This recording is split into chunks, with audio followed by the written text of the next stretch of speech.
Petrol price cycle is probably one of the things that most annoys motorists in Australia because of the volatility it actually introduces.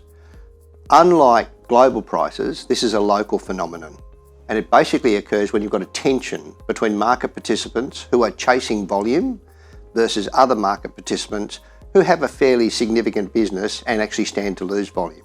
So within that context, what happens in the petrol price cycle is you actually have service stations who are not looking to make a profit every day. They're looking to keep their volume up and keep the volume on their business high so that their business is worthwhile. And so within that context, the price goes up.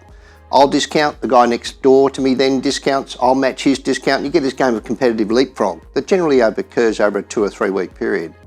Important to realise that the competition is so fierce that often we'll get the last week of the cycle where I will be selling below the wholesale price, that is the price I'm paying for the fuel.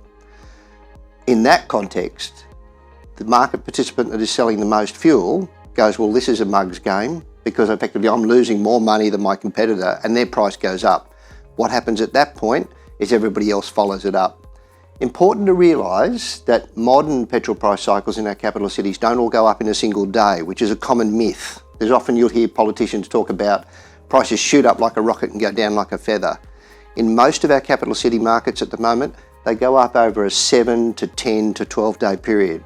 So generally if you're a consumer, you can see the change because you get a marked disparity. Petrol prices will start to vary by 35 to 40 cents.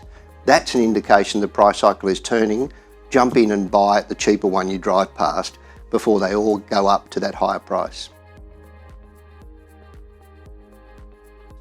So it's important to realise that the petrol price cycles are different in every capital city market. That is, they all don't rise at the same time and fall at the same time, because the market dynamic, the competition dynamic, is actually different in each capital city.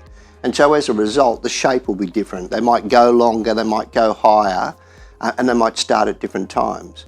The key difference in terms of the major capitals is Perth.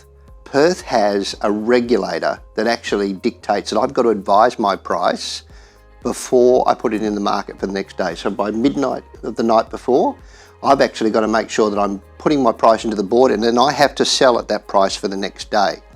What we see in Perth is a sawtooth. So it's actually very predictable. It used to be a 7-day cycle. Over the last 3 months, it's actually moved to a 14-day cycle. Typically goes up on a Tuesday and Wednesday. No real rhyme or reason to that other than it's post-weekend. But what we're actually seeing there is that's a pretty predictable price cycle. It's a bit like a sawtooth, like the blades on a saw. Everybody else, the shapes are wildly different. Now there are the 3 smaller capitals, Darwin, Hobart and Canberra, that don't have sufficient competitive tension to drive a petrol price cycle. And so they operate much like our regional areas in that the cost that's charged in those markets tends to be pretty close. It tends to stay pretty even over time. And generally that's because it's just reflecting the movement that's coming in relation to the wholesale prices.